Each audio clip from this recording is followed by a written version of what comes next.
Alright, so these tables that you see, these are in first normal form, okay, and these are from earlier video that we did on first normal form.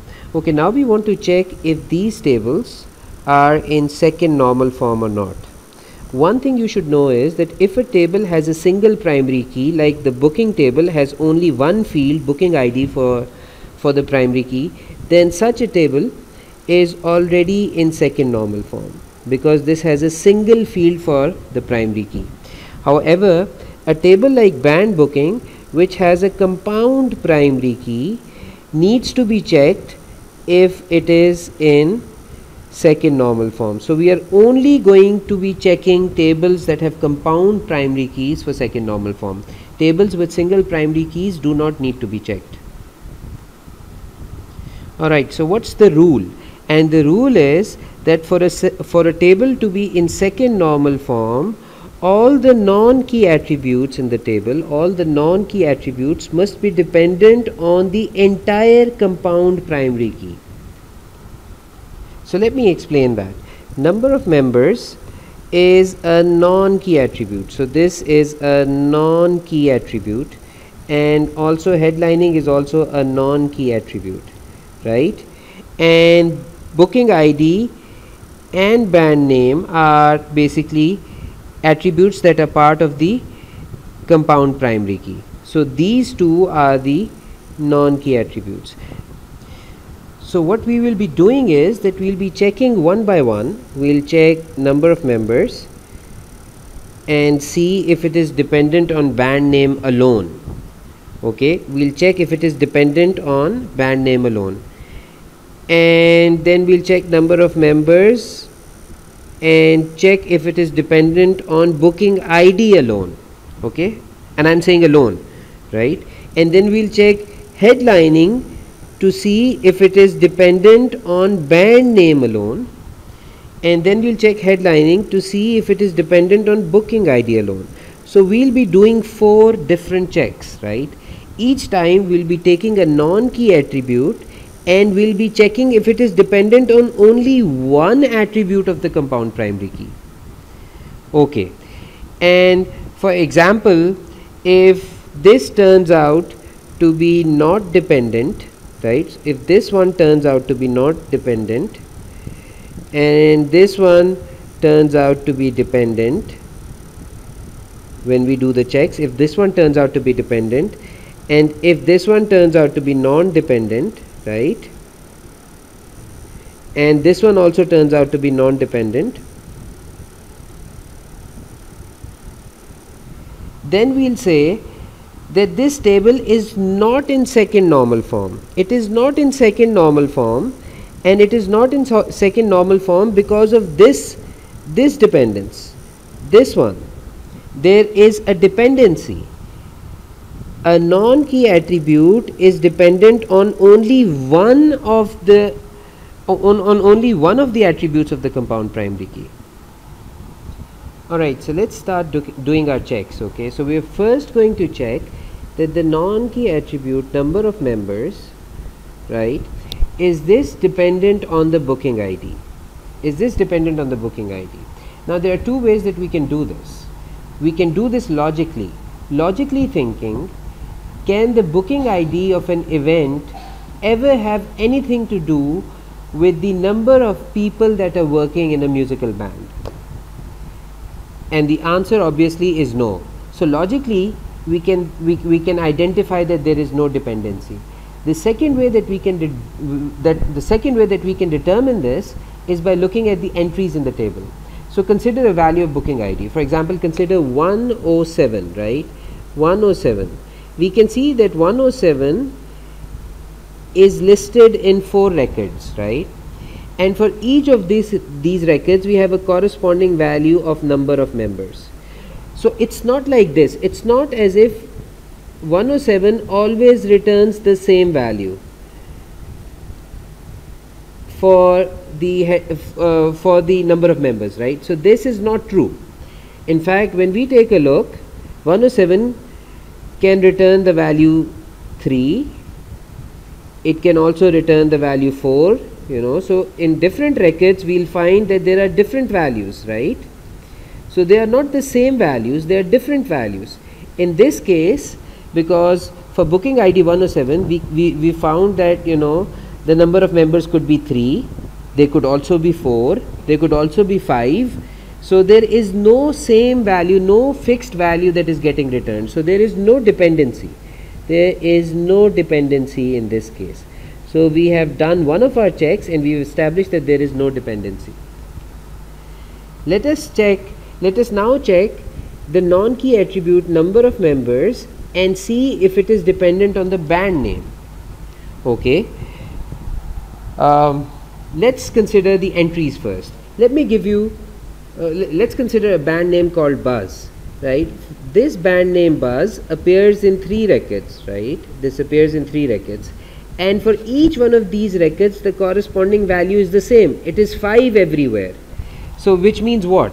Which means that if the band name is given, we can definitely say that the number of members for Buzz is 5. It's always going to return 5, right? So basically what that means is that the same value is going to be returned every time for this band name, right? Likewise for IT Wiz, right? If we take a look, is this same principle true? Is this always going to return the same value? Is IT Wiz always going to return 3? When we take a look at these entries, there are 2 entries, and for both entries we have this value 3, right? Which means what? This behavior is consistent for any band name. For any band name, when you give the band name, it will always return a fixed value. Buzz will always return 5 and IT Wiz will always return 3. That is going to be true for other band names in the table also. So there is definitely a dependency here, which means what? We have already established that this table is not in second normal form. We have already established that. However, we still need to complete the remaining checks.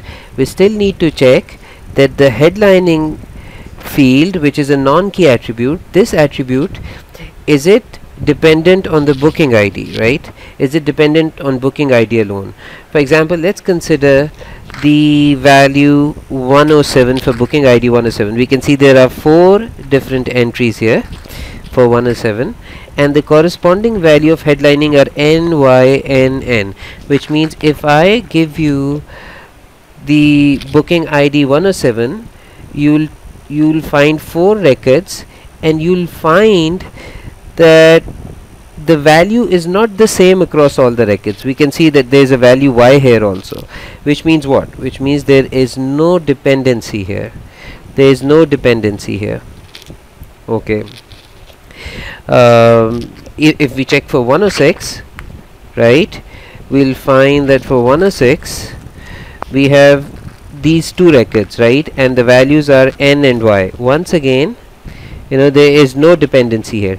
In fact, once we checked 107 and we already were able to determine that there is no dependency, we don't even need to check for 106. It has already been proven that there is no dependency, right, because we were getting different values here.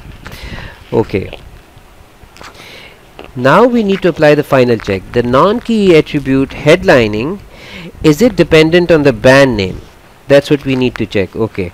For example, let's consider the band name Buzz. For the band name Buzz, we can see that there are 3 entries, right? And if I was to give you the name Buzz, you will have 3 records that you can check, and in these records you will find the value Y, N, and N. Meaning what?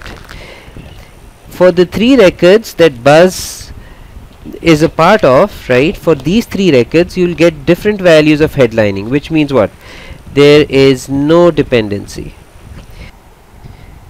I just want to clarify one concept here. What I have done is that for all the band names I have given the corresponding values of headlining field.